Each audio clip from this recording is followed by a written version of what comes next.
Fewer sights could be more terrifying than seeing a moon-sized spaceship gently appearing over the horizon before charging up a laser capable of destroying the entire planet you're standing on. The Death Star stands tall among all military weapons, fact and fiction, in both its sheer size and its destructive power. We saw the spherical superweapon annihilate Jeddah City, decimate the Imperial base on Scarif, and eviscerate the planet of Alderaan. If it hadn't been for a convenient domino effect whole system goes down exhaust port, the galaxy may have had no choice but to bow down at the might of the Death Star. After its appearance and then subsequent disappearance in the 1977 original film, Star Wars fans have had to wait 39 years to see more of the awesome space station at work, but a few lesser known facts about the Death Star have surfaced in that time. I'm Alex from What Culture, and this is 10 secrets behind the Death Star you didn't know. Number 10, home to almost 2 million people. Though the ship's original manifest was lost with its destruction, the Death Star Technical Companion book from before the Disney takeover tells us that the Death Star was allegedly home to 2 million crew and personnel. This included members of the Imperial Army, support staff, and their family members. Having families live on board meant that the residents' lives were better, which maybe is a sign that the Empire weren't as brutal as we maybe thought. Though much more likely is that this was used to quell any distension in ranks, and maybe even a source of leverage over any outspoken employees. We saw how Galen Erso was manipulated by the threat of harm coming to his family in Rogue One, and he was one of their highly regarded scientists. Even with the population of a small country abroad, there was actually room for 1 billion people. Though participating in a human soup aboard the Death Star probably wouldn't have been fun or efficient, so probably a good thing the Empire never got the space station to full capacity.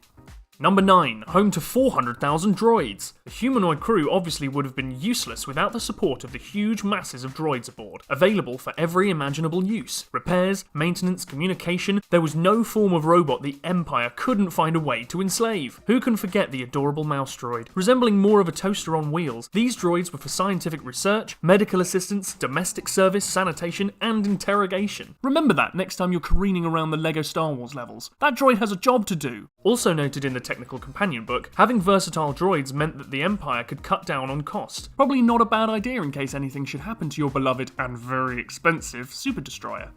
Number 8, its production was very classified. Obviously the Empire didn't want anyone to know that they were building such a monument of destruction, lest sympathy for the rebellion begin to swell across the galaxy, especially to those funding the project. As such, only the highest ranking officers knew what was planned. According to the Death Star databank on StarWars.com, it was kept such a secret that often even those on board did not know the space station's true function. Many were led to believe that the Death Star was a mining tool, and one of its official designations within the Galactic Senate was Imperial Planetary Ore Extractor.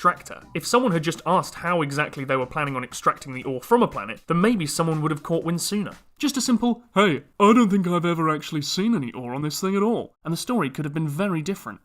Number 7, crew members served for 6 years at a time. As the production was completely classified, long-term stints were necessary to assure that the crew members weren't able to blab to their more Republic-sympathetic friends and family about their time on a space station with planet-destroying capacity. The Death Star took decades to build, so the staff on board rotated frequently. If you were an officer in the ranks of the Imperial Army, the Technical Companion book claims it was a lottery as to whether your time aboard would last anywhere from 6 months to 6 years. 6 years is enough time to drive a man insane without a way of relieving stress. Fortunately, the Empire had thought of that.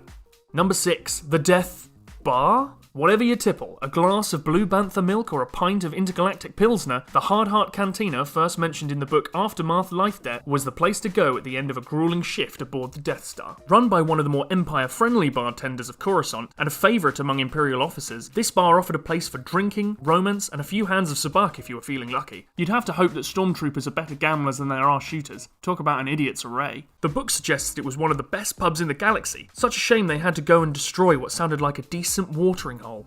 Number 5, it had a gravitational pull. 327 internal levels, accommodation for millions, 127 kilometers in diameter, the Death Star was an absolute unit. A scene in Rogue One demonstrates this scale by absolutely dwarfing an entire fleet of Star Destroyers, already known to be huge next to the Super Laser Dish. Given its size, it should come as no real surprise that the Death Star actually had its own gravity. This would make taking off in a TIE fighter more akin to taking off on a planet, so as to reach the escape velocity required to get out of its grasp. How the gravity of the Death Star affected the curvature of space-time remains a mystery. Perhaps destroying both the first and second Death Star was the restoring the balance the prophecy had foretold. Actually, George Lucas probably didn't think that hard about it.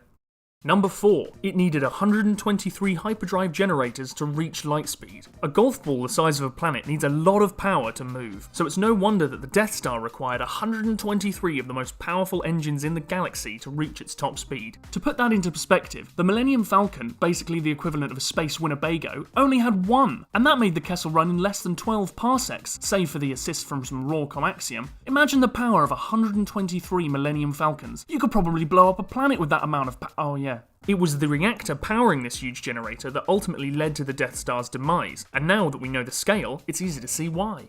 Number 3. A ping pong table was used to film the final assault. Star Wars made its name by using revolutionary cinematic effects, almost always straying from conventional methods. Probably none of the shots in the original film were as revolutionary or unconventional as the practical effects used while filming the final assault on the Death Star. The wide shots were created using models and matte paintings, however the trench run was accomplished by recreating the complex surface on 6 ping pong tables, setting off explosions as the camera passed through the channel. Though today's blockbusters achieve arguably better effects with the groundbreaking advancements in CGI, you can't argue that this is an ingenious way of creating one of the most inspiring scenes in cinema history. Number 2. Shopping malls and dog parks. As if a luxury drinking parlour wasn't enough for the Imperial garrison, the Death Star was also host to many other facilities designed to accommodate the needs of their vast staff. According to the once canon Death Star designer game, these facilities included shopping malls, parks, recreational areas, and commissaries with luxury items. Not sure what had been available from the malls, maybe some Nike Air Vaders or a set of Ray-Ban sunglasses. You see what I did there? Similar to the layout of a cruise liner, this was all located on a promenade deck and was a desirable post for an Imperial officer that preferred the finer things in life. And number 1, the Tarkin doctrine. Outlined in the canon novel Tarkin, the Tarkin doctrine, named for Moff Tarkin, one of the central antagonists in the original film, was the policy of his own creation, outlining his belief of how the Empire would rule through fear. Formerly a member of the Republic Navy, Tarkin introduced this ideology that would become the primary Imperial mindset that led to the creation of the Death Star project. In Tarkin's mind, it was the duty of every citizen in the galaxy to serve under the Empire to achieve peace and order, which he believed would only be achieved through a terrifying military flagshipped by a planet-exploding megaweapon. If the rebels didn't respond to fear, the Death Star would surely take care of them. So there you have it, some of the lesser known facts about everybody's favourite Imperial superweapon. Let me know in the comments below if the Death Star was hiding other impressive stats that I didn't mention in this video, and if you'd like to hear more secrets about the Star Wars universe. Be sure to like this video if you enjoyed it, and subscribe for more awesome Star Wars content. I'm Alex from What Culture, and may the Force be with you.